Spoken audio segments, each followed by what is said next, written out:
अगला जो मुख्य आंदोलन है उसका नाम है बूंदी किसान आंदोलन। और बूंदी जो क्षेत्र है जहां पर वो आंदोलन होता है उस क्षेत्र को बरड के नाम से भी जानते हैं, बरड प्रदेश के नाम से भी जानते हैं। तो बूंदी किसान आंदोलन को बरड किसान आंदोलन के नाम से भी जानते हैं। तो अगला जो आंदोलन है उसका नाम है बूंदी ओब्लिक बरड किसान आंदोलन। Nitish, good afternoon.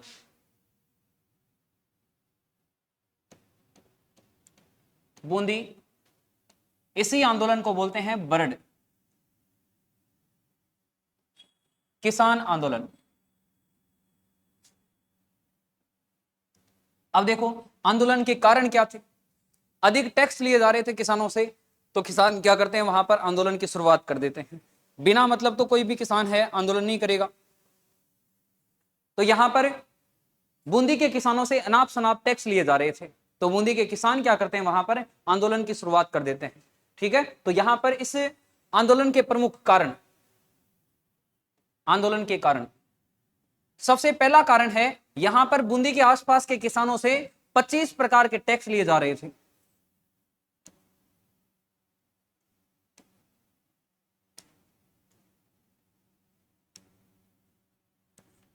पच्चीस प्रकार के टैक्स लिए जा रहे थे।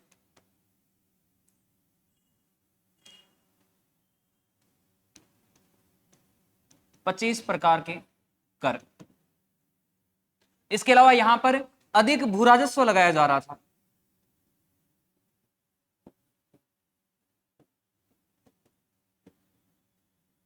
बेगार प्रथा चलती थी, बेचारे किसानों से, मजदूरों से काम करवा लेते थे और उसके बदले में उनको पैसा नहीं देते थे। लाटा कुंता प्रथा चलती थी।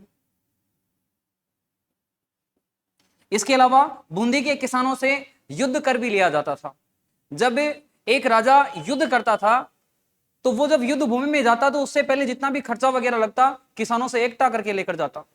तो यहां पर इस बूंदी के किसानों से युद्ध कर भी लिया जाता था। युद्ध कर। इस बूंदी के अंदर भ्रष्टाचार भी ज्यादा था, तो भ्रष्टाचार के कारण भी यहां पर इस बूंदी किसान आंदोलन की शुरुआत होती है। रिश्वत दिए बिना किसी व्यक्ति का कोई कार्य नहीं होता था, भ्रष्टाचार यहां पर चलता था।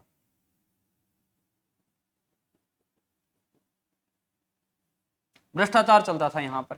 ठीक है, तो इन कारणों से क्या करते हैं, वहां पर बूंदी क्षेत्र के अंदर किसान आंदोलन की शुरुआत होती है। अब देखो यहां पर आंदोलन की शुरुआत कब होती है, किसके द्वारा आंदोलन की शुरुआत की जाती है, कौन कौन से हत्याकांड होते हैं। अब कोई आंदोलन होता है तो सुख शांति से तो नहीं होता आंदोलन। अपने राजस्थान में एक ही आंदोलन ऐसा हुआ है जो सुख शांति से हुआ, जिसमें कोई भी हिंसा नहीं हुई, किसी भी व्यक्ति के कोई आंच नहीं आई, किसी भी व्यक्ति के साथ में कोई मारपीट नहीं हुई। तो जो आंदोलन है वो आंदोलन है बिजोलिया किसान आंदोलन, जो 44 सालों तक चला और उसमें किसी भी व्यक्ति के कोई आंच नहीं आई। तो यहां पर यह कारण है, इन कारणों की वजह से यहां पर इस बूंदी के अंदर आंदोलन होता है। और जो आंदोलन है ये कब शुरू होता है, किसके द्वारा शुरू किया जाता है, इन सब चीजों के बारे में चर्चा करेंगे यहां पर। सबसे पहले देखो यहां पर आंदोलन होने से पहले ही प्लानिंग तैयार होती है और यहां पर इस बूंदी क्षेत्र के अंदर एक किसान पंचायत का गठन किया जाता है। उस किसान पंचायत का नाम है डाबी किसान पंचायत। तो डाबी किसान पंचायत का गठन करने वाला जो व्यक्ति था उसका नाम था साधु सीताराम दास। उसने डाबी किसान पंचायत का गठन किया। वो पंचायत एक प्रकार से इस आंदोलन को चलाने के लिए एक ग्रुप बनाया जाता है, एक ग्रुप क्रिएट किया जाता है। साधु सीताराम दास उस ग्रुप को क्रिएट करता है और फिर उस ग्रुप का अध्यक्ष बना देता है, उस किसान पंचायत का अध्यक्ष बनाता है हरला भड़क को। तो यहां पर कई बार क्वेश्चन पूछते हैं कि डाबी किसान पंचायत का गठन कब हुआ था और किसने किया था और किस आंदोलन से संबंधित है। तो ये डाबी किसान पंचायत है, ये बूंदी किसान आंदोलन से संबंधित है। 1920 ईस्वी में साधु सीताराम दास ने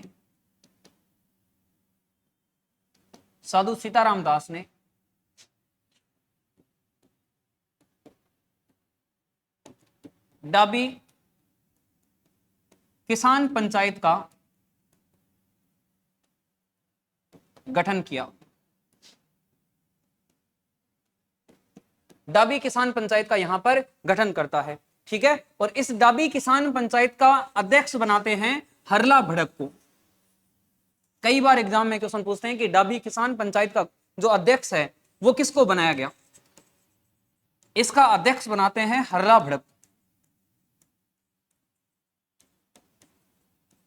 इस हरला भड़क को इसका अध्यक्ष बनाते हैं। तो यहां पर ये जो साधु सीताराम दास है ये क्या करते हैं, इस आंदोलन को चलाने के लिए यहां पर एक किसान पंचायत बनाते हैं, एक ग्रुप बनाते हैं। उस ग्रुप के अंदर कुछ लोगों को जोड़ देते हैं कि आज के बाद में ये ग्रुप है, ये क्या करेगा, यहां पर इस आंदोलन को चलाएगा, लीड करेगा इस आंदोलन को। तो डाबी किसान पंचायत है, इसका गठन होता है 1920 में, साधु सीताराम दास करता है और इसका अध्यक्ष बनाता है हरला भड़क। इसके बाद में देखो ये जो आंदोलन है, इस आंदोलन की शुरुआत होती है 1922 ईस्वी के अंदर। आंदोलन की शुरुआत करने वाला जो व्यक्ति था उसका नाम था, हाड़ौती क्षेत्र में सबसे पॉपुलर बंदा था जिसका नाम था नैनूराम शर्मा, जो कोटा के अंदर, इसके अलावा हाड़ौती के अंदर प्रजामंडल का गठन भी करता है। उसी व्यक्ति ने यहां पर इस आंदोलन की शुरुआत की थी, बूंदी किसान आंदोलन की। 1922 ईस्वी में पंडित नैनूराम शर्मा ने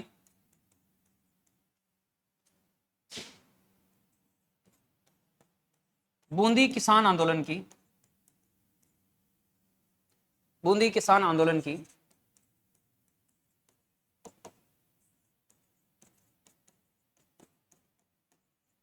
शुरुआत की। इस बूंदी किसान आंदोलन की शुरुआत करते हैं यहां पर जो पंडित नैनूराम शर्मा है, ये यहां पर इस आंदोलन की शुरुआत करते हैं। अब देखो यहां पर इस आंदोलन में जो पहले दो आंदोलन पड़े उनके अंदर सर्वाधिक जो भाग लेने वाले किसान थे वो किसान थे धाकड़ जाति के जाट किसान उसके अंदर भाग लेते हैं। और यहां पर जो बूंदी किसान आंदोलन है, इस बूंदी किसान आंदोलन के अंदर गुज्जर जाति के किसान है वो भाग लेते हैं। तो यहां पर गुज्जर जाति के किसानों ने भाग लिया।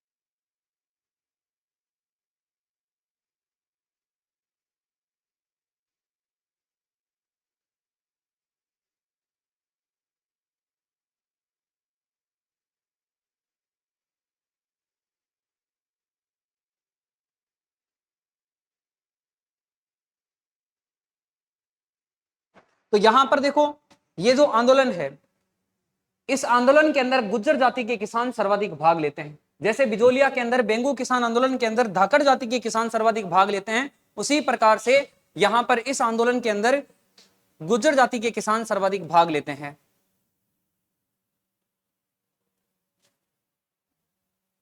बूंदी किसान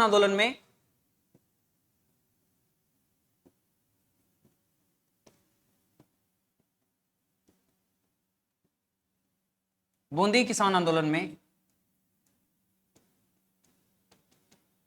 गुज्जर जाति के किसानों ने सर्वाधिक भाग लिया।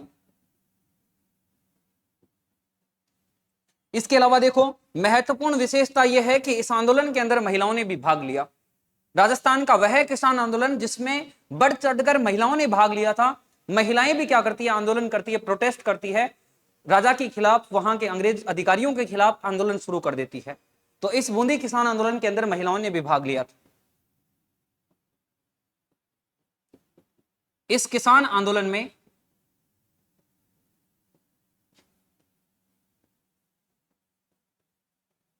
महिलाओं ने भी भाग लिया। महिलाएं भी इस आंदोलन के अंदर भाग लेती है। इसके बाद में देखो यहां पर किसान क्या करते हैं, अपनी अलग अलग जगह पर पंचायतें बना लेते हैं। जैसे डाबी किसान पंचायत है, इसी प्रकार से अलग अलग गांवों के अंदर अपनी पंचायतें बना लेते हैं। और पंचायतें बनाने के बाद में एक जगह पर किसान क्या करते हैं, अपनी मीटिंग बुलाते हैं। जो जिस स्थान पर किसान अपनी मीटिंग बुलाते हैं उस स्थान का नाम है डाबी। डाबी बूंदी के अंदर ही है। उस जगह पर डाबी में सभी किसान इकट्ठे होते हैं और सब किसान इकट्ठे होकर बातचीत करते हैं कि आगे इस आंदोलन को किस प्रकार से बढ़ाना है, इस आंदोलन को कैसे चलाना है ताकि अपनी जो बातें हैं, अपनी जो मांग है, वो राजा और अंग्रेज अधिकारी मान लें। जो इतने प्रकार के टैक्स ले रहे हैं, युद्ध कर ले रहे हैं, बेगार प्रथा अपना रहे हैं, ठीक है, भ्रष्टाचार ज्यादा है यहाँ पर, लाटा कुंता अपना रहे हैं, यहाँ पर अधिक भू राजस्व ले रहे हैं, 25 प्रकार के टैक्स लेते हैं, तो इनको टैक्सों को कम कैसे करवाएं। सभी किसान बैठकर क्या करते हैं, डाबी के अंदर अपनी एक मीटिंग बुलाते हैं, डाबी हत्याकांड। इस डाबी के अंदर किसान अपनी मीटिंग कर रहे थे 2 अप्रैल 1923 ईस्वी को। यहां पर किसान इस डाबी के अंदर बैठकर अपनी मीटिंग कर रहे थे, और जब किसान यहां पर अपनी मीटिंग कर रहे थे उसी समय अंग्रेजों का एक अधिकारी आता है, अंग्रेजों का एक सैनिक आता है जिसका नाम है इकराम हुसैन। अंग्रेजी सैनिक इकराम हुसैन आकर क्या करता है, वहां पर किसानों से बोलता है कि तुम यहां क्या कर रहे हो, यहां एक जगह इकट्ठे क्यों हो रखे हो, किसके खिलाफ आप प्लानिंग तैयार कर रहे हो। तो वहां पर जब इकराम हुसैन किसानों से बातचीत करता है तो किसान उसको भाव नहीं देते हैं, किसान उससे ढंग से बात नहीं करते हैं, तो इकराम हुसैन क्या करता है, वहां पर गोलियां चलवा देता है, और उन गोलियों का शिकार हो जाते हैं नानक जी भील और देवीलाल गुज्जर। 2 लोग वहां पर इस डाबी के अंदर इकराम हुसैन की गोलियों का शिकार हो जाते हैं, और 2 लोग इस डाबी हत्याकांड के अंदर शहीद हो जाते हैं। इन दोनों के बारे में एग्जाम में पूछा जाता है। डाबी में किसानों की सभा पर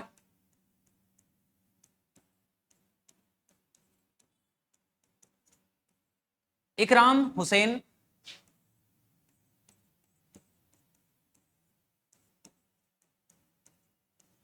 अंग्रेजी सैनिक था, ये अंग्रेजों की सेना में काम करता था। इकराम हुसैन ने गोलियां चलवाई,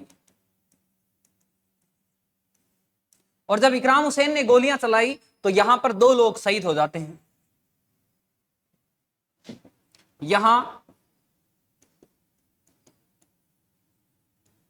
नानक जी भील व देवीलाल गुज्जर शहीद हो गए।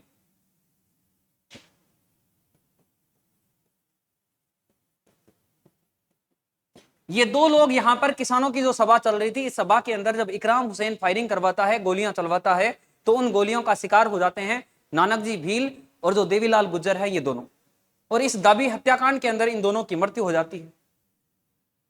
इसके बाद में देखो यहां पर नानक जी भील वहां के किसानों को जागरूक करने के लिए उस क्षेत्र के अंदर झंडा गीत लिख रहा था। इसके बाद में जब इनकी मृत्यु हो जाती है 1923 में, इनकी मृत्यु होने के बाद में एक मेवाड़ के क्रांतिकारी व्यक्ति थे जिनका नाम था माणिक्यलाल वर्मा।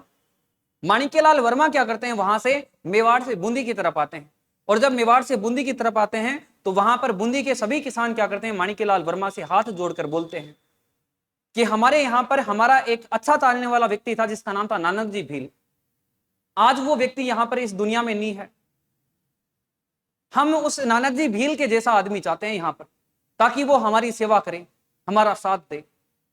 तो उसी समय माणिक्यलाल वर्मा क्या करता है, फिर उस नानक जी भील को याद करने के लिए वहां की जनता की जो अर्जी थी, उस जनता की अर्जी के अनुसार वहां पर गीत लिखता है। उस गीत का नाम है अर्जी गीत।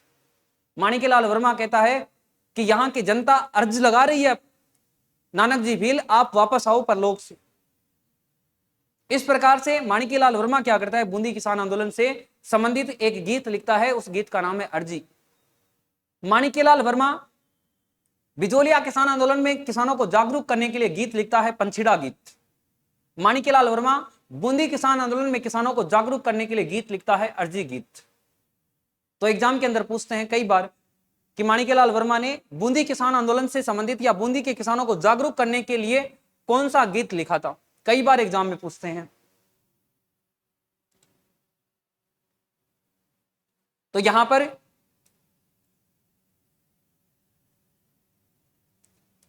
ये जो नानक जी भील है, नानक जी भील ने झंडा गीत लिखा।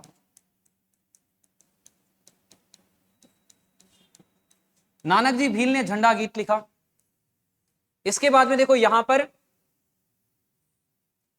माणिक्यलाल वर्मा, माणिक्यलाल वर्मा, इस माणिक्यलाल वर्मा ने किसानों को जागरूक करने के लिए इस नानक जी भील को समर्पित करते हुए एक गीत लिखा जिसका नाम है अर्जी गीत।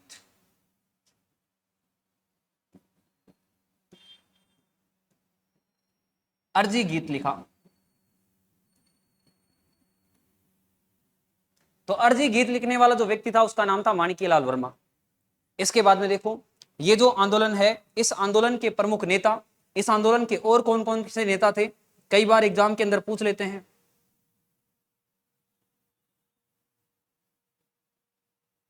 आंदोलन के प्रमुख नेता लिखो नारायण सिंह, भंवरलाल सुनार,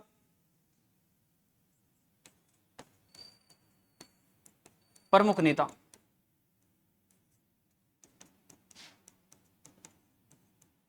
नारायण सिंह,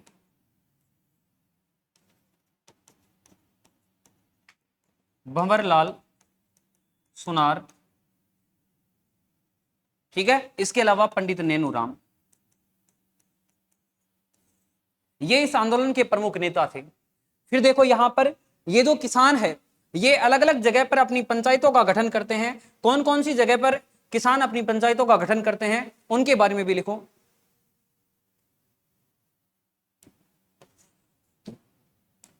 अपने ग्रुप बनाते हैं अलग अलग गांवों में इस आंदोलन को चलाने के लिए। किसानों ने डाबी, बंगरूड, बरड, गरदड़ा, ये जो स्थान है इन स्थानों पर किसान क्या करते हैं, अपने ग्रुप बनाते हैं। इन गांवों के अंदर अपने एक प्रकार से ग्रुप बनाकर इस आंदोलन को गति देने का प्रयास करते हैं। किसान पंचायतों का गठन किया।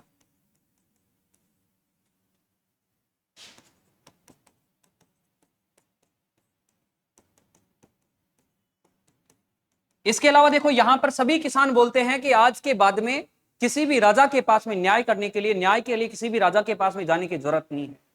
जब भी किसानों को किसी किसान के साथ में अन्याय हो रहा है तो वो किसान इन पंचायतों में जाए और इन पंचायतों में जाकर अपनी न्याय करवा कर आए। सभी किसान क्या करते हैं वहां पर उस आंदोलन से संबंधित, उस आंदोलन के क्षेत्र के जितने भी किसान थे वो क्या करते हैं, सब के सब सरकारी न्यायालयों का बहिष्कार करते हैं। सरकारी न्यायालय के अंदर नहीं जाते हैं। जिन न्यायालयों के अंदर राजा की, अंग्रेजों की चलती थी वहां पर जाना ही बंद कर देते हैं। ठीक है। तो इस आंदोलन के अंदर उसी समय जब पंचायतों का गठन होता है उस समय सब किसान क्या करते हैं, सरकारी न्यायालयों का बहिष्कार करते हैं। किसानों ने सरकारी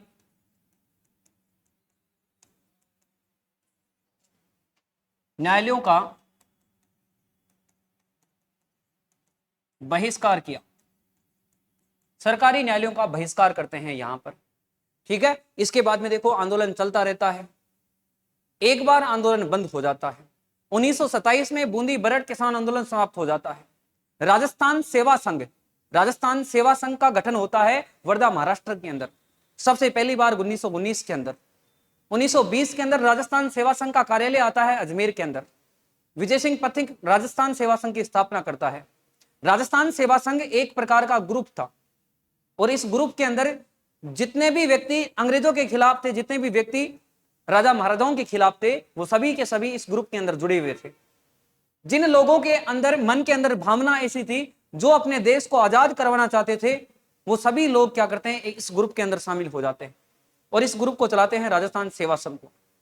इसका नाम ही देख लो, राजस्थान सेवा संघ। राजस्थान के लोगों की सेवा के लिए यह ग्रुप बना था।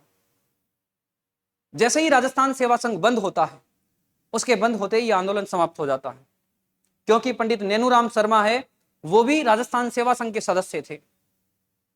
तो इस राजस्थान सेवा संघ के बंद होने के बाद में ये जो आंदोलन है ये समाप्त हो जाता है। बूंदी किसान आंदोलन है ये 1927 में राजस्थान सेवा संघ के बंद होते ही ये समाप्त हो जाता है। बूंदी किसान आंदोलन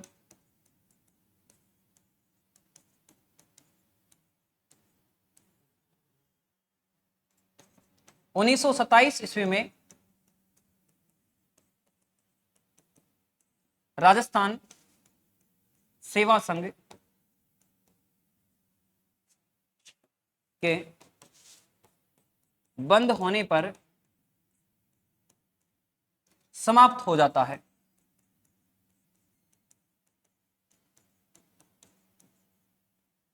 यहां पर यह आंदोलन 1927 में समाप्त हो जाता है। इसके बाद में देखो यहां पर यह आंदोलन कुछ समय बाद में दोबारा शुरू हो जाता है और अलग अलग जगह पर अलग अलग सम्मेलन होते हैं।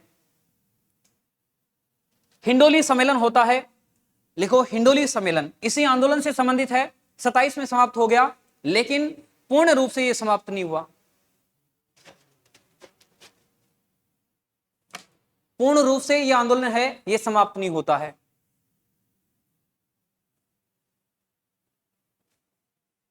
लिखो हिंडोली सम्मेलन, हिंडोली सम्मेलन।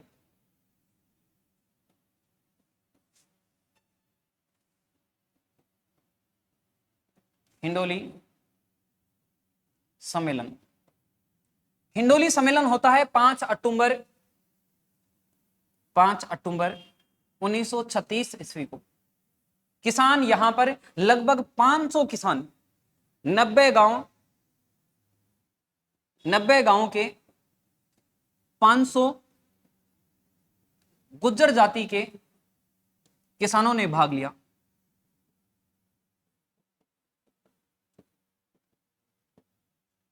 किसानों ने भाग लिया।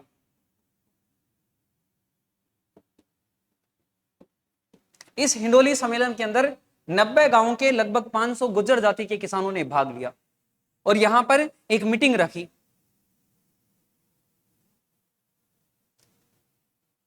लेकिन ये जो सम्मेलन है, ये सम्मेलन भी पूर्ण रूप से स्थायी नहीं रह पाया। जिस उद्देश्य से किसान यहां पर इकट्ठे होते हैं, किसानों का उद्देश्य पूरा नहीं हो पाता है।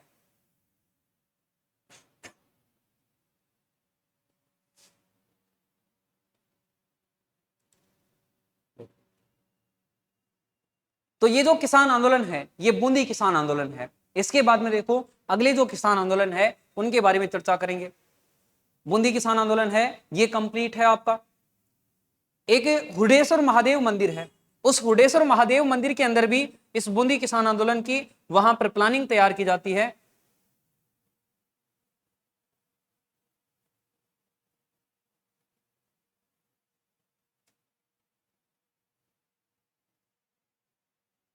ठीक है, तो यहां पर देखो ये आंदोलन है, इसके बारे में जितनी भी अपन ने चर्चा की है, सारे जो फैक्ट है ये इंपॉर्टेंट फैक्ट है जिनसे एग्जाम के अंदर क्वेश्चन पूछे जाते हैं।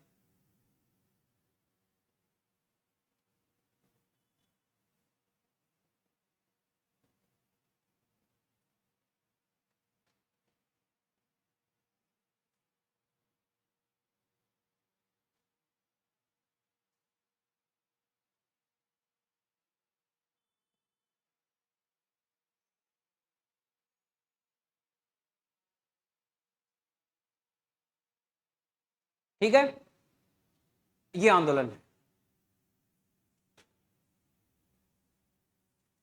बूंदी बरड़ किसान आंदोलन।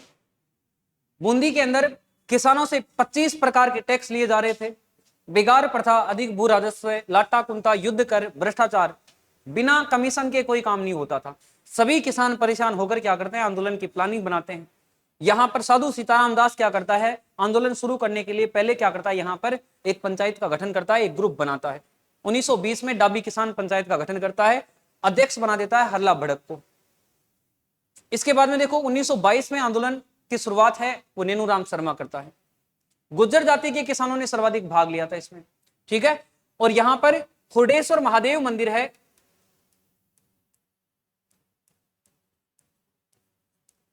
महादेव मंदिर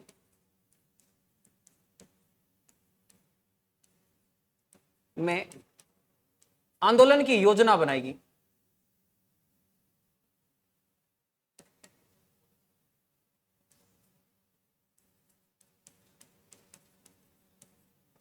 आंदोलन की योजना बनाई गई।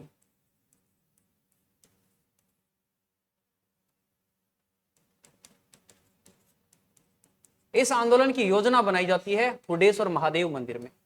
ये फैक्ट भी एग्जाम में पूछा हुआ है कि बूंदी किसान आंदोलन की जो योजना है वो कौन से महादेव के मंदिर में बनाई थी।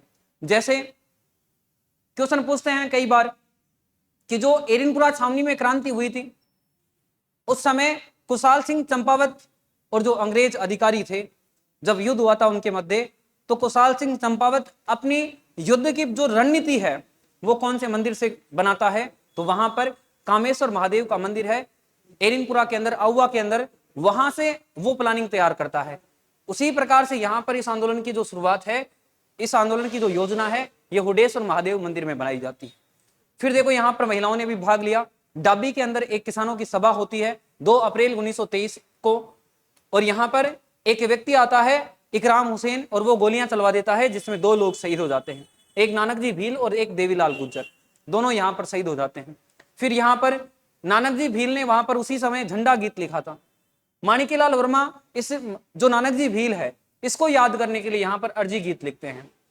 प्रमुख नेता देखो नारायण सिंह है, भंवरलाल सुनार है, नेनूराम है, ये इस आंदोलन के प्रमुख नेता है। किसानों ने डाबी, बंगरूड, बरड़, गरदड़ा आदि में किसान पंचायतों का गठन किया।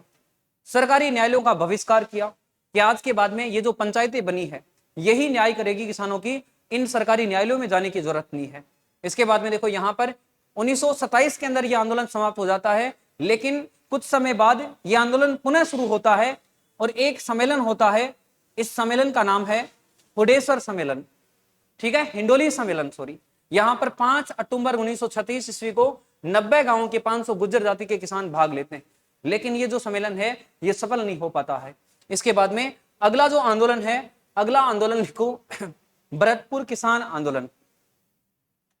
अगला जो आंदोलन है अगला आंदोलन लिखो भरतपुर किसान आंदोलन।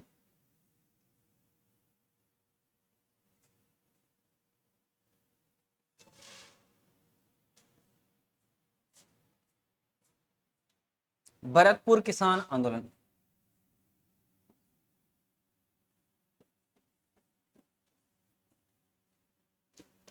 भरतपुर किसान आंदोलन।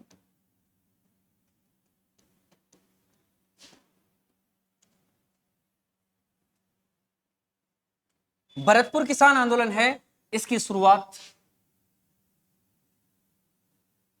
इस आंदोलन की शुरुआत ये फर्स्ट ग्रेड के अंदर एग्जाम में पूछा हुआ है। फर्स्ट ग्रेड की जो एग्जाम है उसके अंदर एग्जाम में पूछा हुआ है कि भरतपुर किसान आंदोलन है, इसके शुरुआत करने वाले जो नेता है वो कौन थे। इस आंदोलन की शुरुआत होती है 1931 में, और इस आंदोलन की शुरुआत करने वाला जो नेता था उसका नाम था भोजी लंबोदर।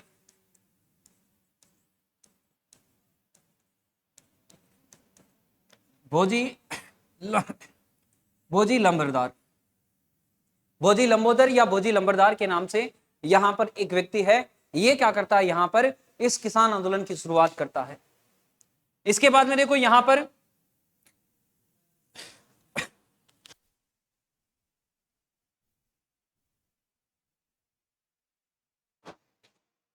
इस आंदोलन में सबसे ज्यादा जो लंबरदार किसान है वो भाग लेते हैं। इसमें सर्वाधिक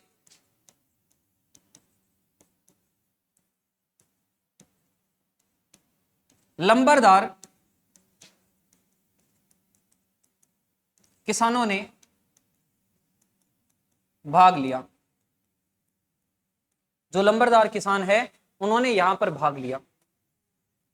फिर देखो यहां पर लगभग 3000 जो किसान है वो इस जगह पर इकट्ठे होते हैं।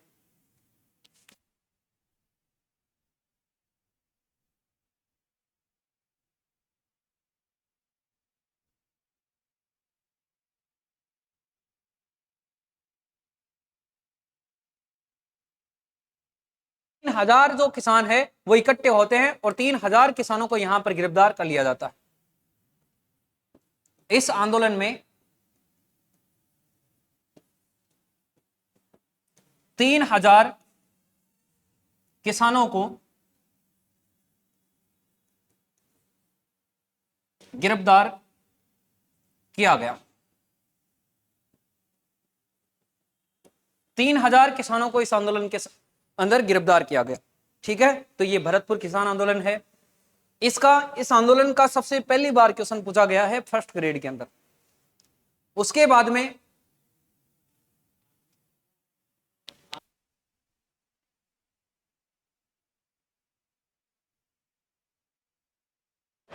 यहां पर ये जो आंदोलन है, इस आंदोलन में सबसे मुख्य पॉइंट है भोजी लंबोदर। सबसे पहली बार फर्स्ट ग्रेड में क्वेश्चन पूछ लिया, उसके बाद में जूनियर अकाउंटेंट में इसका क्वेश्चन पूछ लिया, बार बार इसके बारे में क्वेश्चन पूछा जा रहा है। 1931 में आंदोलन की शुरुआत होती है। ठीक है, सर्वाधिक लंबरदार जो किसान है वो इसमें भाग लेते हैं। इसके बाद में देखो, इसी अलवर भरतपुर क्षेत्र के अंदर एक और किसान आंदोलन होता है जिसका नाम है मेव किसान आंदोलन। मेव किसान आंदोलन मुख्य रूप से अलवर और भरतपुर क्षेत्र है, इसको मेवात प्रदेश कहा जाता है। अलवर भरतपुर क्षेत्र को मेवात प्रदेश के नाम से जानते हैं।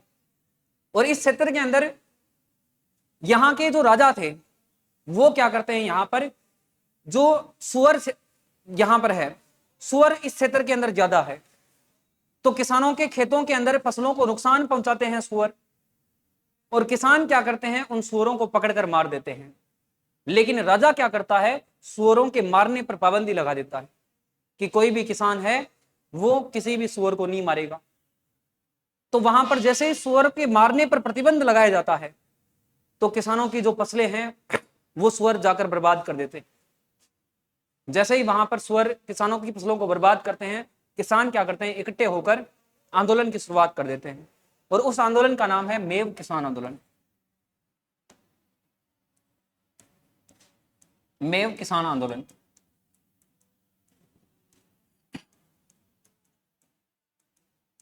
अलवर भरतपुर है, इस क्षेत्र को बोलते हैं मेवात।